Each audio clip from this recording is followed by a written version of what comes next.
সবার কেমন আছো? আশা করতেছি সবাই খুব ভালো আছো। সো বরাবরের মতো আমি শামীম ফ্রম সুভাষ.Edu থেকে আমি শামীম বলতেছি।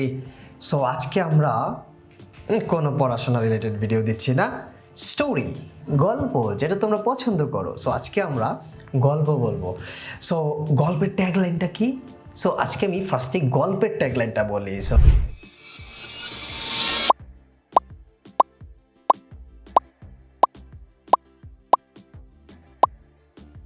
সেটা হচ্ছে দ্য কম্পিটিশন অফ লাইফ, জীবনের প্রতিযোগিতা।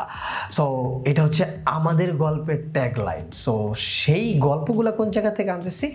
আমরা 4টা গল্প নিয়েছি, 4টা গল্পই তোমাদের পরিচিত গল্পগুলোই আবার বলবো, এবং সেই গল্পগুলো থেকে আমরা বিভিন্ন ধরনের ট্যাগলাইন খুঁজে করার চেষ্টা করব, মোরাল অফ দ্য স্টোরি বের করার চেষ্টা করব, যেইটা তোমাকে খুব সম্ভবত হেল্প করতে পারে যে এই জীবনের যে প্রতিযোগিতা, সেই প্রতিযোগিতায় কিভাবে টিকে থাকা যায়। সো চলো আমরা শুরু করি। প্রথম গল্পটা চেনা গল্প, কচ্ছপ ও খরগোশের গল্প। এই গল্প থেকে আমরা মিনিমাম 3টা ট্যাগলাইন খুঁজবো। সো তোমরা সবাই জানো কচ্ছপ এবং খরগোশের গল্প। তারপর আমি একটু খুবই ছোট্ট করে গল্পটা বলতেছি না, আমি যেটা বলতেছি যে খরগোশ এবং কচ্ছপের মধ্যে হয়েছিলটা কি? একটা অসীম কম্পিটিশন হয়েছিল। মানে হচ্ছে যখন প্রথম খরগোশ এবং কচ্ছপ কম্পিটিশনে যায় এবং কম্পিটিশন শুরু করে, তখন কিন্তু কচ্ছপ জানতো বা জানে যে এটা হচ্ছে একটা অসীম কম্পিটিশন। এখানে কম্পিটিশন হয় না, কারণ কচ্ছপের থেকে খরগোশ যোজন এগিয়ে। দৌড় প্রতিযোগিতায় খরগোশের সাথে কচ্ছপের তুলনাই হয় না। এমন একটা অবস্থায়, এমন একটা সিচুয়েশনে কচ্ছপ সিদ্ধান্ত নিল সেই কম্পিটিশনে সে পার্টিসিপেট করবে। ও মাই গড, কি ডিসিশন! তার মানে হচ্ছে আমরা এইখান থেকে একটা ট্যাগলাইন পেয়ে যাচ্ছি যে যাই হোক না কেন, যত অসীম কম্পিটিশনই হোক না কেন, খুব সম্ভবত এই ধরনের কম্পিটিশনে বা কোনো কম্পিটিশন আমাদের পক্ষে জেতা হয়তো বা সম্ভব না। অসীম আমার মেধার পক্ষে, আমার পরিশ্রমের পক্ষে হয়তো বা সম্ভব না। তারপরও কম্পিটিশনে পার্টিসিপেট করা হচ্ছে একটা বিশাল মানসিকতার পরিচয় বহন করে। অর্থাৎ কচ্ছপের এমন একটা মানসিকতা যে হোয়াট এভার হ্যাপেন্স, আমি তারপরও খরগোশের সাথে কম্পিট করব, তারপর আমি খরগোশের সাথে কম্পিটিশনে প্রতিযোগিতা করব, এবং সেই প্রতিযোগিতা কি হয়, ফাইনাল ফলাফল সেটা পরের বিষয়, বাট আমি কম্পিটিশনে পার্টিসিপেট করবই। কম্পিটিশনে পার্টিসিপেট করা হচ্ছে একটা বড় মানসিকতার পরিচয়। অর্থাৎ জীবনের যে কোনো কম্পিটিশনে বা জীবনের প্রতিযোগিতার ক্ষেত্রে মানসিকতাকে শক্তিশালী করা এবং শক্ত অবস্থানে এক ধরনের মানসিকতা নিয়ে প্রতিযোগিতা করা একটা বড় ব্যাপার। সো আমাদের সবসময় পজিটিভ মানসিকতা খুবই ইম্পর্ট্যান্ট। দ্য সেকেন্ড থিং হচ্ছে, খরগোশ প্রথমেই দৌড়ে এত আগায় গেল যে কচ্ছপ ওই মুহূর্তে মনে করতে পারতো বা চিন্তা করতে পারতো যে এটা একটা অসীম কম্পিটিশন। কোথায় চলে গেছে খরগোশ আর আমি কই বসে আছি? Is this possible to pursue hare? অর্থাৎ খরগোশকে কি পার্সু করা আমার পক্ষে সম্ভব? আসলে কি সম্ভব? ওই মুহূর্তে প্রচুর মানুষ বা প্রচুর কম্পিটিটর নিজেকে উইথড্র করে নেয়। অর্থাৎ আমার পক্ষে এই কম্পিটিশন, অসীম কম্পিটিশন জেতা সম্ভব না। কিন্তু কচ্ছপের মানসিকতা দেখো, সে লেগেছিল এবং সে কম্পিটিশনটা চালিয়ে গিয়েছিল। সেকেন্ড ট্যাগলাইন হচ্ছে টিকে থাকা, সারভাইভ করা। আমার এনভায়রনমেন্টের চারপাশে যাই ঘটুক না কেন, যাই হোক না কেন, টিকে থাকাটা হচ্ছে সবচেয়ে ইম্পর্টেন্ট, এবং লেগে থাকা। কচ্ছপ সে লেগেছিল, সে কখনোই উইথড্র করে নাই, কখনোই সে প্রতিযোগিতা থেকে নিজের নাম প্রত্যাহার করে নেয় নাই। সে সব সময়ের জন্য তার যে বেস্ট পসিবল ওয়ে, সেই পসিবল ওয়ে নিয়ে সে এগিয়ে গিয়েছে। অর্থাৎ লেগে থাকা, সেকেন্ড ট্যাগলাইন হচ্ছে লেগে থাকা, খুবই গুরুত্বপূর্ণ জীবনের প্রতিযোগিতায় টিকে থাকার ক্ষেত্রে। অর্থাৎ প্রতিযোগিতার সফলতা অর্জন করার ক্ষেত্রে লেগে থাকা একটা মারাত্মক ইম্পর্ট্যান্ট বিষয়। সো পরাজয়, দুঃখ, বিফলতা, অথবা যাই আসুক না কেন জীবনে লেগে থাকতেই হবে, অর্থাৎ স্টিক টু ওই জিনিসটার প্রতি লেগে থাকলে হয়তোবা কচ্ছপের মতো তুমিও একদিন বা আমরাও একদিন সফল হতে পারি।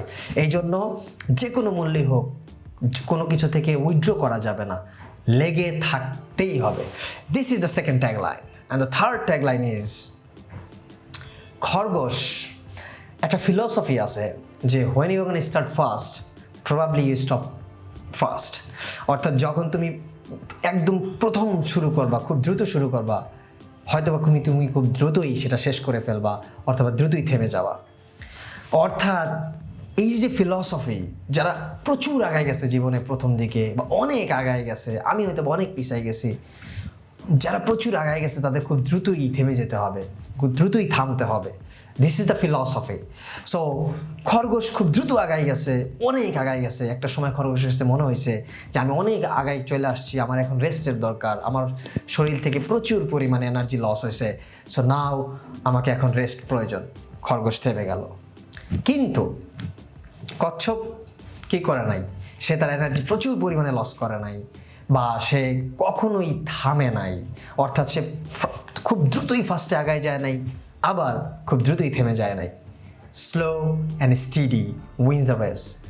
সে স্লো আস্তে আস্তে আস্তে আস্তে আস্তে তার লক্ষ্যে পৌঁছানোর দিকে সে দৃঢ়চিত্ত ছিল এবং আগায় গেছে।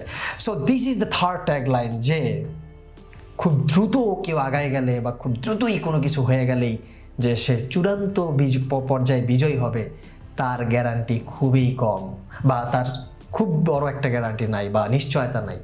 বিজয়ের ক্ষেত্রে ধীর স্থিরতা খুবই গুরুত্বপূর্ণ। সো খরগোশ এবং কচ্ছপের এই গল্প থেকে আমরা এই তিনটা ট্যাগলাইন খুঁজে বের করলাম যে পার্টিসিপেশন, এই পার্টিসিপেট করা কম্পিটিশনে, এটা হচ্ছে একটা বড় মানসিকতার বা শক্তিশালী মানসিকতার পরিচয় বহন করে। সেকেন্ড ট্যাগলাইন হচ্ছে যে কোনো মূল্যে লেগে থাকতে হবে। Whatever happens around the side, around the environment, you should stick to in your goal. So লেগে থাকতেই হবে। থার্ড ট্যাগলাইন হচ্ছে খুব ফাস্ট আগায় গেলেই যে আমি জিতে যাব তার কোনো গ্যারান্টি নাই বা নিশ্চয়তা নাই। Slow and steady wins the race. So এই প্রথম গল্প থেকে আমরা মোটামুটি তিনটা ট্যাগলাইন খুঁজে বের করছি, এবং এই তিনটা ট্যাগলাইন আমরা যদি মাথায় রাখি খুব সম্ভবত কম্পিটিশনে, যে কোনো কম্পিটিশনে জিতে যাওয়ার ক্ষেত্রে অনেক বেশি কাজে দেবে। 16 আনাই মিশা বা 16 আনাই মিছে লিখেছেন কে? সুকুমার রায়। এই কবিতাটা আমরা খুব সম্ভবত 6 বা 7-এ থাকতে পড়েছিলাম আর কি। সো ভেরি ইম্পর্ট্যান্ট, মানে খুবই গুরুত্বপূর্ণ একটা মেসেজ এই কবিতার মাধ্যমে সুকুমার রায় দিয়ে গেছেন। একজন বাবু, একজন হয়তো বা কলকাতার বাবু, সে অনেক শিক্ষিত মানুষ, জ্ঞানী গুণী মানুষ, তার নলেজের শেষ নাই। সে নৌকা ভ্রমণে নদীতে করে নৌকা ভ্রমণে বের হয়েছিল। একজন মাঝির সাথে তার কথোপকথন হয়, সেখানে সে মাঝিকে নানা ধরনের প্রশ্ন জিজ্ঞেস করে, 4টা কেন, 12 কেন, জোয়ার ভাটা কেন আসে, এই ধরনের প্রশ্ন মাঝিকে জিজ্ঞেস করে। মাঝি কোনোটার উত্তরই দিতে পারে নাই, যেই কারণে সেই লোকটা, সেই বাবু মাঝিকে বলতেছিল তোমার জীবনে 4 আনা 8 আনা এবং 12 আনাই মিছে। একটা সময় দেখা গেল প্রচণ্ড ঝড় আসলো, ঝড়ে নৌকা ডুবে যাচ্ছে। তখন মাঝি বাবুকে জিজ্ঞেস করলো, বাবু তুমি কি সাঁতার জানো? বাবু বললো না। তখন মাঝির উত্তর ছিল, আমি তো এখান থেকে সাঁতার কেটে বেঁচে যাব, আর তুমি আজকে মারা যাবা। তার মানে তোমার জীবন 16 আনাই মিছে, আমার জীবন 12 আনা মিছে হলেও আমি বেঁচে থাকতে সমর্থ, বাট তুমি বেঁচে থাকার মতো সামর্থ্য তোমার এই মুহূর্তে নাই, পুরো জীবনটাই তোমার লস। এই কবিতা দিয়ে বা এর সারমর্ম হচ্ছে জীবনের যত বড় কম্পিটিশনই হোক না কেন বা যাই করি না কেন, প্রত্যেকটা ক্ষেত্রে সার্ভাইভাল পজিশনে টিকে থাকার ক্ষেত্রে প্রত্যেকটা জায়গায় কিছু না কিছু স্কিল থাকা খুবই দরকার, প্রয়োজন।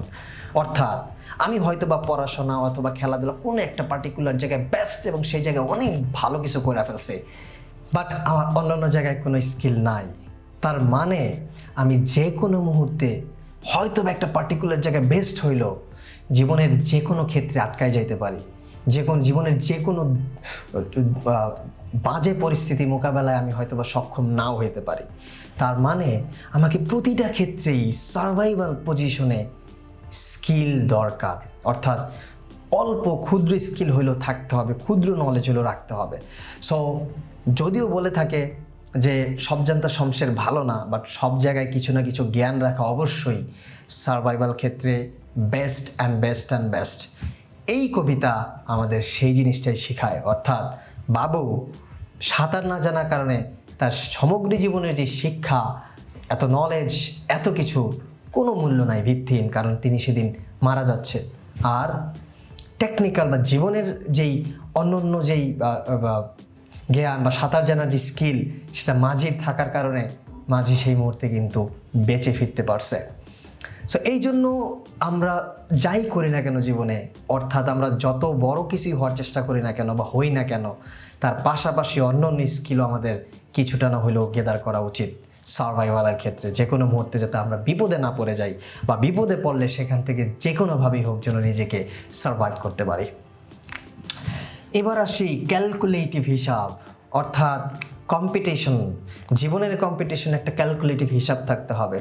উপরের দুইটা গল্প মাথায় নিয়ে আমরা দুইটা ট্যাগলাইন, সেকেন্ড গল্পে একটা ট্যাগলাইন পাইছি এবং ফার্স্ট গল্পে আমরা 3টা ট্যাগলাইন পাইছি। সো এই 4টা ট্যাগলাইন মাথায় নিয়ে একটা ক্যালকুলেটিভ হিসাব করতে হবে। অর্থাৎ যে হয়তো বা আমার কোনো বন্ধু বা আমার কেউ একজন যার সাথে আমি কম্পিটিশন করতেছি বা কম্পিট করতেছি, সে অনেক বেশি বেটার আমার থেকে, তারপরও আমাকে মাথায় রাখতে হবে যে তার বেটারমেন্টটা কি শুধুই একটা সাইড, না অন্য জায়গাতেও তার বেটারমেন্ট আছে। অর্থাৎ সে কি খেলাধুলায় ভালো, সে কি গান গায়, সে কি অ্যানালাইটিক্যাল পাওয়ার তার ভালো, তার কি অন্য স্কিল আছে, সে কি ফ্রেন্ড জোন ক্রিয়েট করতে পারে, কমিউনিকেশন স্কিল আছে, তার কি ফান করার ক্যাপাবিলিটি আছে।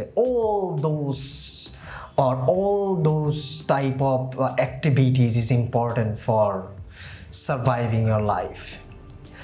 That's why আমরা জীবন নিয়ে একটি ক্যালকুলেটিভ হিসাব করব, যে আমরা যার সাথে কম্পিটিশন করতেছি বা যেই কোনো ক্ষেত্রেই কম্পিটিশন করি না কেন, সেই কম্পিটিশনের সব কিছু যাতে ইনক্লুড থাকে, যে আমি যে প্রত্যেকটা জায়গায় কোন জায়গায় কোন ক্ষেত্রে কার থেকে কতটুকু আগায় আছি, কোন জায়গায় আমি পিছিয়ে আছি, সেই জায়গাটাতে আমি কতটুকু এমফাসাইজ দিতে পারি। সো জীবনে একটা টার্গেট থাকতে হবে। টার্গেটটা খুব শর্ট টার্ম হইতে পারে, লং টার্ম হইতে পারে, হোয়াট এভার, বাট সেই টার্গেটটাকে ফিল আপ করার ক্ষেত্রে একটা ক্যালকুলেটিভ হিসাব থাকতে হবে, যে আমি প্রবাবলি এই মুহূর্তে আমি কচ্ছপের মতো আগাইতে পারতেছি না, but after 20 years who knows আমি হয়তো অনেক কিছু করে ফেলতে পারি, লাইক কচ্ছপের মতো আমি ফার্স্ট হয়ে যেতে পারি বা জিতে যেতে পারি, হু নোজ। সো সেই জিততে পারবে যে কচ্ছপের মতো ক্যালকুলেটিভ হিসাব করতে পারবে। অর্থাৎ কচ্ছপ তার কম্পিটিশন নিয়ে একটা ক্যালকুলেটিভ হিসাব করেছিল, যেই কারণে সে জিতে গিয়েছিল। কিন্তু যে ক্যালকুলেটিভ হিসাবটা রাখবে না, তার পক্ষে কম্পিটিশন অফ লাইফ অর্থাৎ জীবনের প্রতিযোগিতায় টিকে থাকা টাফ হয়ে যেতে পারে। দ্য লাস্ট সঞ্জু 7 ল, অর্থাৎ একজন চৈনিক সেনাপতি ছিলেন, যিনি একটা বই লিখছেন দ্য আর্ট অফ ওয়ার। যদিও বইটা যুদ্ধবিদ্যা নিয়ে, কিন্তু সেই যুদ্ধবিদ্যায় বইয়ে যে ফিলসফিক্যাল থট আছে, সেইটা একটা প্র্যাকটিক্যাল জীবনে, বিশেষ করে কম্পিটিশনের ক্ষেত্রে মারাত্মক লেভেলের গুরুত্বপূর্ণ। কিভাবে কম্পিটিশনে উইন করা যায়, সেই উইনটাকে বোঝার ক্ষেত্রে এই সঞ্জু ল অনেক গুরুত্বপূর্ণ। সো এই আর্ট অফ ওয়ার বইতে 7টা ল আছে। You must read the book and try to understand the 7 law properly, এবং সেগুলো তোমাকে অনেক বেশি হেল্প করবে জীবনের কম্পিটিশনে কিভাবে টিকে থাকা যায়, কিভাবে সেই কম্পিটিশন উইন করা যায়। মনে রাখতে হবে জীবনের যে টার্গেট, সেই টার্গেটটাকে সফল করা ইম্পর্ট্যান্ট। অ্যারাউন্ড দ্য সাইড, অর্থাৎ আশেপাশের মানুষ কি বললো অথবা সোসাইটি কি বলে, that doesn't matter. Mind it, যেই সোসাইটি আজকে কেউ একজন সফল হয়েছে তাকে অনেক বেশি প্রায়োরিটাইজ করতেছে, সেই সোসাইটি আফটার 20 বছর পর 50 বছর পরে যখন তুমি অনেক সফল হবা, বা 5 বছর পর বা 1 বছর পর বা 2 বছর পর, সেই সেম সোসাইটি তোমাকেও প্রেস করবে বা প্রায়োরিটাইজ দিবে। So society is very fluctuate. So এইটা নিয়ে চিন্তা করে আগানো খুব ডিফিকাল্ট। আগাইতে হলে অবশ্যই যেটা করতে হবে সেটা হচ্ছে নিজের একটা নির্দিষ্ট টার্গেটের প্রতি স্টিক থাকা লাগবে। উপরে যে ট্যাগলাইনগুলো আছে সেই ট্যাগলাইনগুলোকে অ্যাপ্লাই করতে হবে, তাহলে একটা সময় ঠিকই জীবনের কম্পিটিশনে জেতা অনেক সহজ হয়ে যাবে। কম্পিটিশন লাইফে থাকবেই, কম্পিটিশনবিহীন কোনো জীব হইতে পারে না। প্রত্যেকটা জীবকে প্রতিনিয়ত কম্পিটিশন করতে হইতেছে। বেঁচে থাকার জন্য কম্পিটিশন করা লাগে, টিকে থাকার জন্য কম্পিটিশন করা লাগে, সমাজে ওর উচ্চতর অবস্থানে যাওয়ার জন্য কম্পিটিশন করা লাগে। সব কিছু, বাঘ তার খাবারের জন্য কম্পিটিশন করে, হরিণ তার জীবনের জন্য কম্পিটিশন করে। সো সবাই কম্পিটিশনের মধ্যে আছে। কেউ যদি বলে আমি কম্পিটিশন থেকে মুক্তি চাই, এটা সম্ভব না। হয়তোবা পড়াশোনার ক্ষেত্রে আমি কম্পিটিশন করতেছি না, কিন্তু জীবন যুদ্ধে বা জীবনকে চালিয়ে নেওয়ার জন্য অবশ্যই আমি কম্পিটিশন করতেছি। সো এই জন্য আমি বলতেছি আমার প্রথম ট্যাগলাইন ছিল, গল্পের ট্যাগলাইন ছিল দ্য কম্পিটিশন অফ লাইফ, জীবনের প্রতিযোগিতা। আমি বলি নাই পরীক্ষার প্রতিযোগিতা, আমি বলি নাই কোনো ভর্তি যুদ্ধের প্রতিযোগিতা, আমি বলেছি জীবনের প্রতিযোগিতা। অর্থাৎ জীবনের প্রতিযোগিতা আমি কিভাবে টিকে থাকতে পারি, সারভাইভ করতে পারি, এবং ফাইনালি জীবনের প্রতিযোগিতায় কিভাবে আমি সফল হতে পারি, সেই গল্প আজকে আমি বললাম। প্রবাবলি সেই গল্পের এই গল্প থেকে এই ট্যাগলাইনগুলা তোমাকে বা আমাকে বা আমাদের সবাইকে কিছুটা হলেও সাহায্য করবে যে কিভাবে আমি আমার জীবনের প্রতিযোগিতায় এগিয়ে যেতে পারি। সো আজকে তো কোনো পড়াশোনা করলাম না, আমরা গল্প বললাম। আশা করতেছি এই গল্প তোমাদের ভালো লাগবে। ভালো লাগলে অবশ্যই সুভাষ.Eduর সাথে কানেক্ট থাকতে হবে।